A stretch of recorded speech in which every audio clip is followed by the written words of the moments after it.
Good evening, YouTube viewers and subscribers. Uh-oh, he's got a blank bench again. Except for this. What I've got in front of me, just out of the camera range, is an engine from a company that has been around for many years, and it's yet another engine company or an engine that I've never owned before. So I'm pretty excited about this find. And let me not keep you in suspense anymore. Let me just bring it here and show it to you. And let me zoom in just a hair. Some of you might recognize this engine right away. This is an HB61. Now, I just so happen to be going through eBay last week or sometime, and I came across this engine. And this is an engine manufacturer that like I said, I've never owned before, and I've always been curious, and I've been kind of looking at these engines for several years and just never really found the right one, the right price, the right condition, etc. But this is an HB61, and this one, at least the casing says it was made in Germany. This is a company that dates back, many years, at least into the early 70s. I believe it was around the late 80s. They either were bought out by K&B or Mikoa or one of those companies. And now Mikoa actually still sells and manufactures this. I heard or read that they actually bought the tooling or the equipment and the tooling to manufacture these engines. The question I have is, the ones that are still made today, does the casting still say made in Germany on it? I don't know. But this is an engine that sells new, if you were to buy it from Mikoa's site, for about $169 or so. I happen to get a very good price on this. Now, this is a very low runtime engine. Oh, it looks like I just dinged my finger up here. Oh well. And I was going to do a box to the bench review on this engine, but the other day when this engine arrived, I didn't have the best of days. So looking at engines and playing with engines sort of brings me out of my bad workday funk. So I actually did, without the camera being on, because I just really wasn't in the mood to narrate and have a camera rolling, I actually did take a quick look inside of this engine. Now, this is an old design engine. It's not a Schnurl ported engine.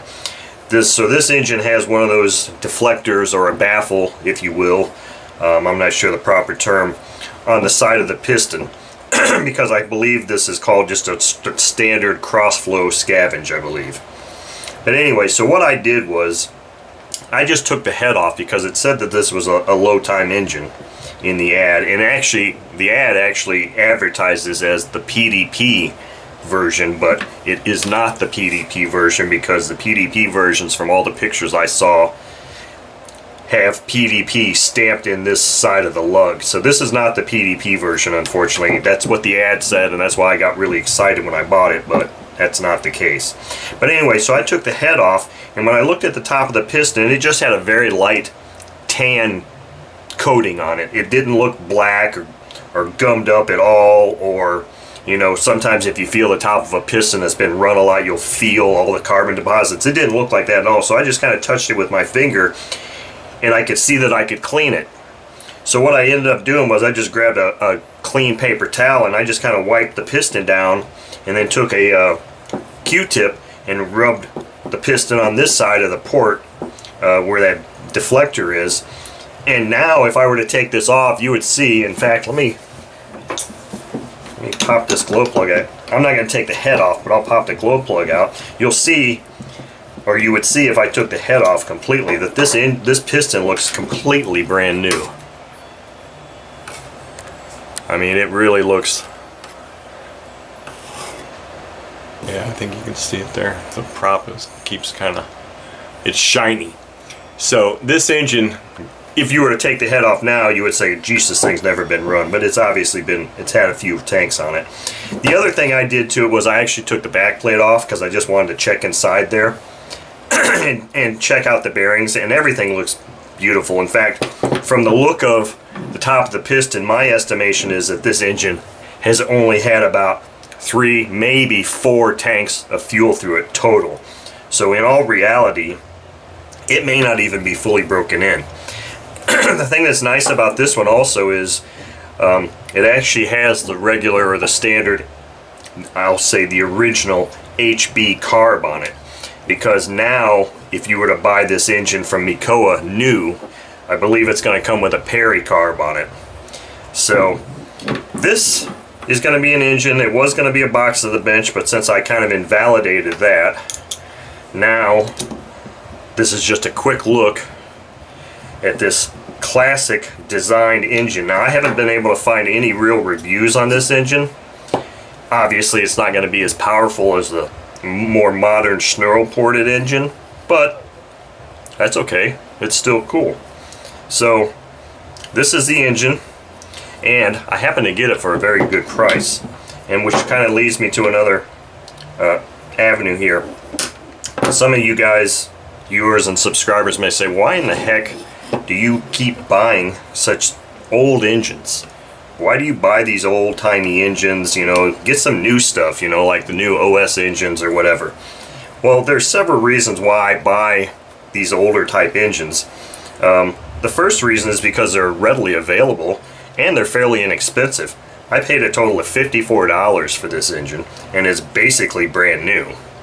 So, and it's a classic. It's made in West Germany. This one was, which automatically tells me that it's a high-quality engine. At least that's what I'm hoping. The other reason is that, you know, the newer engines nowadays, especially the newer offerings from OS, I just really don't like the quality of OS engines. In fact, the last new in-box OS engine I ever bought was back in like 1998 or 99, and it was an OS 46 FX. Not a real fan of the new OS engines, and I don't usually buy 60 size two-strokes, but to round out my channel, I figured I need to run some 60 size two-strokes. So here's one that'll be run, and right now I only have 4 total in my possession. Back in the day when I was doing a lot of flying and I was in the military and had a lot of spare time on my hands and a lot of money, I was flying only 40 size stuff. I never really bought too many 60 size engines, so this is kind of a new thing for me. Now I've got this 60 size engine, I've got an OS 60 FP, I have the K&B 61. Oh, I'm drawing a blank right now. Oh yeah, the Muttonuk 61 Millennium Pro. Those are the 4 60 size two-stroke engines I've got, but this one is obviously an older design and not Schnurl ported. But look for some run videos of this upcoming very soon. I'm really excited about this engine. Thank you for watching.